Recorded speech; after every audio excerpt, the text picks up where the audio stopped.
आपको आज इस वीडियो के माध्यम से हम ये बताएंगे कि बोर्ड एग्जाम की परीक्षा में तैयारी कैसे करें। तो चलिए देखते हैं कि एक बार आपने मेहनत करना शुरू कर दिया तो आपको सफल होने से कोई नहीं रोक सकता है। आपका ध्यान किधर खो गई है? इधर 2023 बोर्ड एग्जाम की तैयारी शुरू हो गई है। बोर्ड परीक्षा की तैयारी में कॉपी में कैसे लिखें? तो सबसे पहले आपकी लिखावट मनमोहित हो। दूसरी बात, आपको सभी प्रश्नों को उत्तर लिखना है, कोई भी प्रश्न छोड़कर नहीं आना है। अगर आपकी लिखावट मनमोहित है, आप कोई भी प्रश्न छोड़ेंगे नहीं, तो जो कॉपी चेक करने वाला एग्जामिनर है, आप जितना ही सुंदर लिखेंगे उतना ही अच्छे नंबर प्राप्त आपको होंगे, क्योंकि पहले ही देखने वाले परीक्षक लिखावट की सुंदरता से मोहित हो जाएगा और वह सोचेगा कि जब इसकी राइटिंग इतनी अच्छी है तो यह पढ़ने में छात्र अवश्य ही होशियार होगा और आपको अच्छे नंबर दे देगा। आप जो भी प्रश्न आ रहे हो उनको पहले आप हल करें और कि जो प्रश्न आपको नहीं आ रहे हैं उन पर समय बर्बाद ना करें। फ्रेंड्स, आपका हमारे YouTube channel the best knowledge में स्वागत है। आज के इस वीडियो में हम 2023 बोर्ड परीक्षा से पहले 2022 बोर्ड परीक्षा हिंदी का संपूर्ण हल कराऊंगा। जो 2022 में हिंदी का पेपर बना था उसका संपूर्ण हल मैं आप लोगों को वीडियो दूंगा। इस वीडियो में मैं सिर्फ पहले प्रश्न से लेकर चौथे प्रश्न तक का हल दिया हूँ।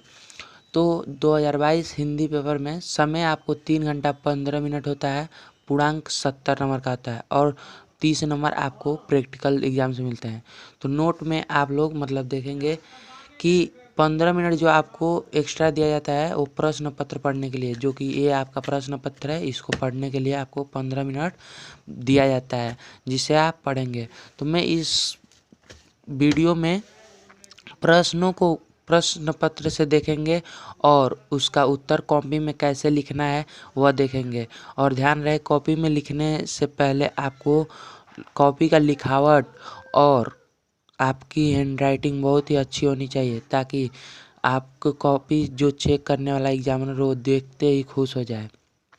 तो पहला प्रश्न है, निम्नलिखित कथनों में से कोई एक कथन सही है, उसे पहचान कर लिखिए। तो इसमें से पहला का उत्तर हिंदी साहित्य का इतिहास रामचंद्र शुक्ल जी का निबंध संग्रह है, जो कि इसमें आप देख सकते हैं विकल्प हिंदी साहित्य का इतिहास रामचंद्र शुक्ल का निबंध संग्रह है। यह भी कथन सही है, इसलिए पहले का उत्तर पहला ही होगा। दूसरा प्रश्न ये है कि निम्नलिखित कृतियों में से किसी एक कृति के रचनाकार का नाम लिखिए। तो आपके सामने 4 कृतियां दी गई हैं, इसमें से किसी एक कृति का रचनाकार का नाम लिखना है। तो मैंने बताया कि इसको उत्तर में कैसे लिखना है। आप उत्तर प्रश्न संख्या 1 डालेंगे, जो कि पहले का ख का उत्तर है कल्पलता। जो इसमें कल्पलता है इसके रचनाकार हजारी प्रसाद द्विवेदी हैं। इसी प्रकार आपका तीसरा प्रश्न है, जीवनी विधा की किसी एक रचना का नाम लिखिए। तो जीवनी विधा की रचना है आवारा मसीहा, एक जीवनी विधा की रचना है। इसी प्रकार चौथा प्रश्न है कि परीक्षा गुरु किस विधा की रचना है। तो परीक्षा गुरु उपन्यास विधा की रचना है। परीक्षा गुरु किस विधा की रचना है? उपन्यास विधा की रचना है। पांचवा प्रश्न कर रहा है, साहित्य लोचन के लेखक का नाम लिखिए। तो साहित्य लोचन के लेखक का नाम श्याम सुंदर दास जी है। अब इसी प्रकार पहला प्रश्न हिंदी गद्य के विकास का संक्षिप्त परिचय से 5 प्रश्न थे। अब यह दूसरा प्रश्न, जो कि 3 प्रश्न दिए गए हैं, जो कि हिंदी पद के विकास का संक्षिप्त परिचय से उठाया गया है। तो दूसरा का पहला प्रश्न 1 नंबर का है और बाकी 2 प्रश्न 2-2 नंबर का है। तो पहला प्रश्न है, तार सप्तक के किसी एक कवि का नाम लिखिए। तो तार सप्तक के किसी एक कवि का नाम, जैसे कि रामविलास शर्मा एवं अज्ञे, मैंने 2 लेखक का नाम लिख दिया है, इसमें से कोई आप एक लिख सकते हैं, जो कि ये 1 नंबर का है। दूसरा प्रश्न, द्विवेदी युग की किन्हीं 2 विशेषताओं का उल्लेख कीजिए। तो दूसरा प्रश्न का उत्तर ऐसे लिखेंगे, 2 ख का उत्तर, द्विवेदी युग की प्रमुख 2 विशेषता, सामान्य मानवता और दूसरा राष्ट्रीयता की भावना। तीसरा प्रश्न दिया है, दूसरा का तीसरा प्रश्न, नई कविता की 2 प्रमुख विशेषताओं का उल्लेख कीजिए। तो तीसरा का उत्तर यहाँ से है। नई कविता की प्रमुख दो विशेषताएं, पहला व्यंग प्रधान रचनाएं, दूसरा लघु मानववाद की प्रतिष्ठा, और जो दूसरा में है उसका बड़ा है, लघु मानववाद की प्रतिष्ठा, मानव जीवन को महत्वपूर्ण मानकर उसे अर्थपूर्ण दृष्टि प्रदान की गई। इसी प्रकार तीसरा प्रश्न, आप लोगों के बुक से गद्यांश दिया जाता है जिसको पढ़कर आपको पहचानना होता है कि यह गद्यांश किस पाठ से दिया गया है, और उस पाठ का संदर्भ लिखना होता है, और उसमें जो रेखांकित भाग होता है उसका व्याख्या करना होता है, और उससे संबंधित इस गद्यांश से संबंधित एक प्रश्न का उत्तर देना होता है, जो कि सभी 2-2 नंबर के होते हैं। तो चलिए देखते हैं कि इसका गद्यांश का उत्तर कैसे लिखा जाता है।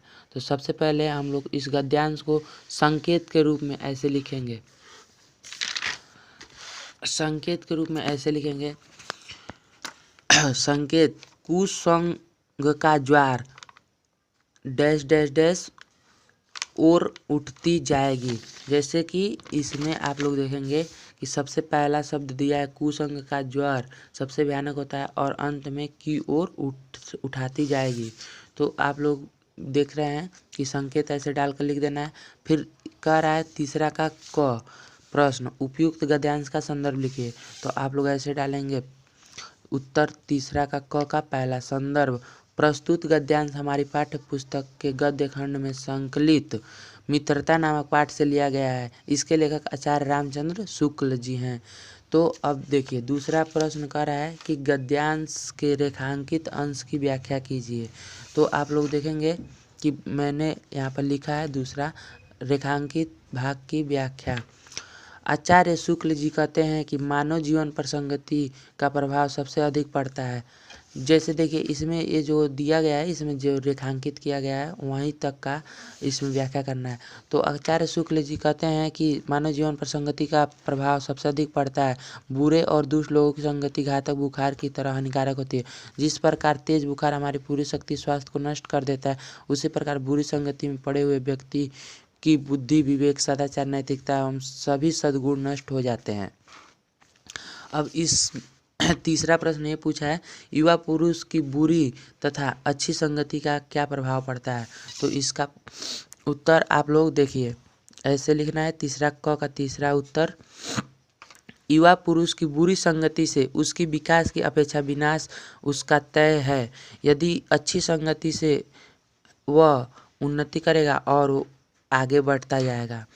तो यह हमारे मित्रता नामक पाठ से मतलब गद्यांश दिया गया था, जिसका उत्तर आप लोग को कुछ इस प्रकार से लिखना है। और ध्यान रहे कि बोर्ड के एग्ज़ाम में आप जितना ही सुंदर राइटिंग से लिखेंगे उतने अच्छे नंबर आएंगे, और आपको बोर्ड के एग्ज़ाम में कोई भी प्रश्न छोड़कर नहीं आना है। अब चौथे प्रश्न को इसी वीडियो में हल करेंगे। तो चौथा प्रश्न, निम्नलिखित पद्यांशों में से किसी एक पद्यांश का संदर्भ सहित व्याख्या कीजिए। तो यहाँ पर पहला पद्यांश ए दिया गया है और दूसरा पद्यांश ए दिया गया है।